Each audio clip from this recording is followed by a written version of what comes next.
ഗതാഗത വകുപ്പിനെ മെച്ചപ്പെടുത്താനായി കെ.ബി. ഗണേഷ് കുമാർ പലവിധ പദ്ധതികൾ ആസൂത്രണം ചെയ്തു. അതെല്ലാം തന്നെ വിജയം കണ്ടു എന്നുള്ളത് യാഥാർത്ഥ്യമാണ്. എന്നാൽ കേന്ദ്ര ഫണ്ട് ഉപയോഗിച്ചുകൊണ്ട് കിട്ടിയ ഒരു പദ്ധതിയിൽ അതിലുണ്ടായ ബസ്സുകൾ സ്മാർട്ട് സിറ്റി പദ്ധതിയുടെ അടിസ്ഥാനത്തിൽ നൽകിയതാണെങ്കിൽ അതെന്തിനാണ് മറ്റാവശ്യങ്ങൾക്കായി വിനിയോഗിച്ചത്? KSRTCക്ക് ലാഭമുണ്ടാക്കാൻ വേണ്ടി കോർപ്പറേഷൻ്റെ സ്വത്തുവകകൾ ദുരുപയോഗം ചെയ്തോ എന്ന ചോദ്യമാണ് ഉയരുന്നത്. എന്തായിരുന്നാലും മേയറായി വി രാജേഷ് ചുമതലയേറ്റ് തൊട്ടു പിന്നാലെ പണി കൊടുത്തത് മന്ത്രി കെ.ബി. ഗണേഷ് കുമാർ തന്നെയാണ്. അങ്ങനെ തിരുവനന്തപുരം കോർപ്പറേഷൻ്റെ കൂച്ചുവിലങ്ങാണ് ഈ ബസ്സിൽ മന്ത്രിക്ക് കിട്ടിയിരിക്കുന്നത്. കോർപ്പറേഷൻ KSRTCക്ക് വാങ്ങി നൽകിയ ഇലക്ട്രിക് ബസ്സുകളെ ചൊല്ലിയാണ് ചർച്ച കൊഴുക്കുന്നത്, വീണ്ടും വിവാദമായി മാറുന്നത്. നഗരസഭാ പരിധിയിൽ സർവീസ് നടത്തേണ്ട ബസ്സുകൾ നഗരത്തിന് പുറത്ത് സർവീസ് നടത്തുന്നതിനെതിരെയാണ് കോർപ്പറേഷൻ ഭരിക്കുന്ന BJP ഭരണസമിതി ശക്തമായി തന്നെ രംഗത്തെത്തിയിരിക്കുന്നത്. ഒരു തരത്തിലും അനുവദിക്കാൻ കഴിയുന്നതല്ല ഇപ്പോൾ നടത്തുന്നത്. നഗരത്തിൻ്റെ കൂടുതൽ ഗതാഗത സംവിധാനം എളുപ്പമാക്കാനും ജനങ്ങൾക്ക് ഉപകാരപ്രദമാകാനും വേണ്ടി നടത്തിയ ഈ പദ്ധതിയെ അട്ടിമറിക്കുകയാണ് ഗതാഗത വകുപ്പ് നടത്തിയിരിക്കുന്നതെന്നാണ് നിലവിലെ ആക്ഷേപം. നഗരത്തിലെ ഈ ബസ്സുകളെ തിരിച്ചു പിടിക്കാനുള്ള നടപടി സ്വീകരിക്കുമെന്ന് കഴിഞ്ഞ ദിവസം തന്നെ മേയർ വി രാജേഷും പറഞ്ഞിരുന്നു. കോർപ്പറേഷൻ 113 ബസ്സുകളാണ്, ഇലക്ട്രിക് ബസ്സുകളാണ് തിരുവനന്തപുരം നഗരത്ത് തന്നെ ഓടണമെന്ന നിർദ്ദേശവുമായി വാങ്ങി നൽകിയിട്ടുണ്ടായിരുന്നത്. സ്മാർട്ട് സിറ്റി പദ്ധതിയുടെ ഭാഗമായി തിരുവനന്തപുരം കോർപ്പറേഷനാണ് ഇത് കൈമാറിയത്. ഇനി തിരുവനന്തപുരം നഗരപരിധിക്കുള്ളിൽ മാത്രം ഇവ ഓടിയാൽ മതിയെന്നാണ് മേയറുടെ കൽപ്പന. കുറഞ്ഞ നിരക്കിൽ തിരുവനന്തപുരം നഗരവാസികൾക്ക് യാത്രയൊരുക്കാൻ ലക്ഷ്യമിട്ടായിരുന്നു ഈ ബസ്സുകൾ കോർപ്പറേഷൻ നൽകിയത്.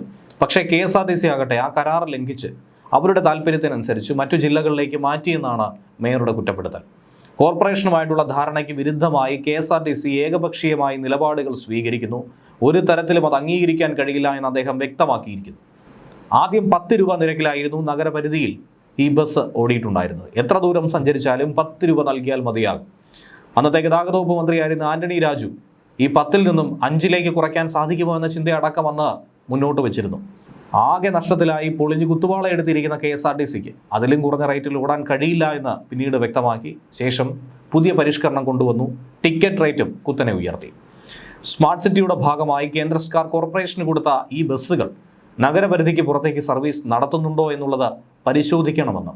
KSRTCയുടെ ലാഭവും നഷ്ടവും ഒന്നും കോർപ്പറേഷൻ അല്ല നോക്കേണ്ടത്, അത് അവരുടെ ഉത്തരവാദിത്തമാണെന്നാണ് വി രാജേഷ് പറയുന്നത്. പൊതുഗതാഗത സംവിധാനങ്ങൾ ഇല്ലായിരുന്ന സ്ഥലങ്ങൾ കൂടി ഉൾപ്പെടുത്തി ഓഫീസുകൾ, ആശുപത്രികൾ, വിനോദസഞ്ചാര കേന്ദ്രങ്ങൾ തുടങ്ങിയവയെ ബന്ധിപ്പിച്ചുകൊണ്ടായിരുന്നു സിറ്റി സർക്കുലർ ബസ്സുകൾ ആരംഭിച്ചത്. 10 രൂപ നിരക്കിൽ ആദ്യം ഈ ബസ് ഓടി. നിരവധി ആളുകളാണ് ഈ ബസ്സിനെ ആശ്രയിച്ചത്. നഗരപരിധിയിൽ പല രീതിയിലുള്ള ബസ്സുകൾ ഓടുന്നുണ്ടെങ്കിൽ പോലും ഈ കുഞ്ഞൻ ബസ്സുകൾ ജനങ്ങൾക്കേറെ പ്രിയങ്കരമായി മാറി. അങ്ങനെ 113 ഇലക്ട്രിക് ബസ്സുകളാണ് സിറ്റി സർക്കുലറിൽ ഉണ്ടായിരുന്നത്. ഈ ബസ്സുകൾ നഗരത്തിൽ തന്നെ സർവീസ് നടത്തണമെന്ന് KSRTC കോർപ്പറേഷനുമായി കരാർ വെച്ചിരുന്നു. ആ കരാറാണ് ഗതാഗത വകുപ്പ് മന്ത്രി കെ.ബി. ഗണേഷ് കുമാറിൻ്റെ പരിഷ്കരണത്തിൻ്റെ ഭാഗമായി ലംഘിച്ചത്. ബസ്സുകളാകട്ടെ മറ്റിടങ്ങളിലേക്ക് സർവീസ് നടത്തി തുടങ്ങി. എന്തിനേറെ പറയുന്നു, തിരുവനന്തപുരം ജില്ലയ്ക്ക് പുറത്തേക്കും ഈ ബസ് പോയെന്നാണ് BJP നേതാക്കളുടെ ആരോപണം. നഗരത്തിലെ ഗതാഗത ആവശ്യങ്ങൾ ശാസ്ത്രീയമായി പഠിച്ച് അതിനുവേണ്ടി രൂപകൽപ്പന ചെയ്ത ചില റൂട്ടുകളിലേക്കാണ് ഈ സിറ്റി സർക്കുലറിന് വേണ്ടി അനുമതി കൊടുത്തത്. നഗരത്തിലെ ഗതാഗത ആവശ്യങ്ങൾ എന്തൊക്കെയെന്നുള്ളത് നിറവേറ്റുക എന്നതാണ് ഇതിൻ്റെ പ്രാഥമിക ദൗത്യം. പക്ഷേ ഇത് സിറ്റി വിട്ട് നെടുമങ്ങാട്, ആറ്റിങ്ങൽ എന്നീ ഭാഗങ്ങളിലേക്കൊക്കെ ഇപ്പോഴും സർവീസ് നടത്തുന്നുണ്ട്. തലസ്ഥാന നഗരത്തിലെ വീതി കുറഞ്ഞ പല ഇടറോഡുകൾ, അവിടേക്ക് ബസ് എത്തിച്ചേരുക എന്ന് പറയുന്നത് ഏറെ ബുദ്ധിമുട്ടാണ്. പക്ഷേ അങ്ങനെയുള്ള റോഡുകൾക്ക് അനുയോജ്യമായ രീതിയിലാണ് ഈ ചെറിയ കുഞ്ഞൻ ഈ ബസ്സുകളെ രൂപകൽപ്പന ചെയ്തത്. നഗരത്തിന് പുറത്തേക്ക് യാത്ര ചെയ്യാൻ തുടങ്ങിയതോടെ പലരും പേരും നിരക്കും ഒക്കെ തന്നെ മാറ്റി. ഇപ്പോഴാകട്ടെ സിറ്റി സർക്കുലർ എന്നുള്ളത് സിറ്റി ഫാസ്റ്റ് എന്ന പേരിലാണ് നഗരത്തിന് പുറത്തേക്ക് സർവീസ് നടത്തി പോരുന്നത്. തിരുവനന്തപുരത്ത് ദിനംപ്രതി ആയിരക്കണക്കിന് ആളുകളാണ് വന്നു പോകുന്നത്. എന്തിനേറെ പറയുന്നു, നഗരത്തിലെ പ്രധാന കേന്ദ്രങ്ങളിലടക്കം ഒരുപാട് ആളുകൾ യാത്രാക്ലേശം അനുഭവിക്കുന്നുണ്ട്. അതൊക്കെ പരിഹരിക്കാൻ പറ്റിയ ഏറ്റവും നല്ലൊരു മാർഗമായിരുന്നു സിറ്റി സർക്കുലർ ബസ്. അതിനുവേണ്ടി തന്നെയാണ് കോർപ്പറേഷൻ ഈ ബസ്സുകൾ വാങ്ങിക്കൊടുത്തത്. പക്ഷേ തിരുവനന്തപുരം നഗരത്തിൽ ഓടാൻ വാങ്ങിയ ഈ ബസ്സുകൾ സിറ്റിയിൽ കാണുന്നത് ഇപ്പോൾ വളരെ കുറവാണ്.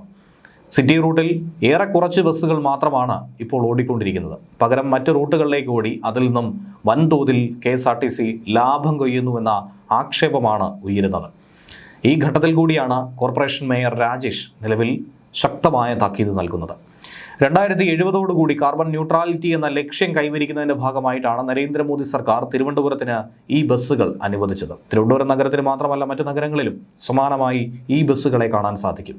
ചെന്നൈയിലും ബാംഗ്ലൂരും ഡൽഹിയിലും ഒക്കെ തന്നെ ഇതേപോലെ തന്നെ ഈ ബസ്സുകളാൽ നിറഞ്ഞ കാഴ്ചയാണ് നമുക്ക് കാണാൻ സാധിക്കുന്നത്. പൊതുഗതാഗത സംവിധാനങ്ങൾ ഇല്ലാതിരുന്ന സ്ഥലങ്ങൾ കൂടി ഉൾപ്പെടുത്തി അവിടേക്ക് ജനങ്ങൾക്ക് ഉപകാരപ്രദമായ രീതിയിൽ ഈ ബസ് ഉപയോഗപ്പെടുത്തണം എന്നായിരുന്നു നിർദ്ദേശം.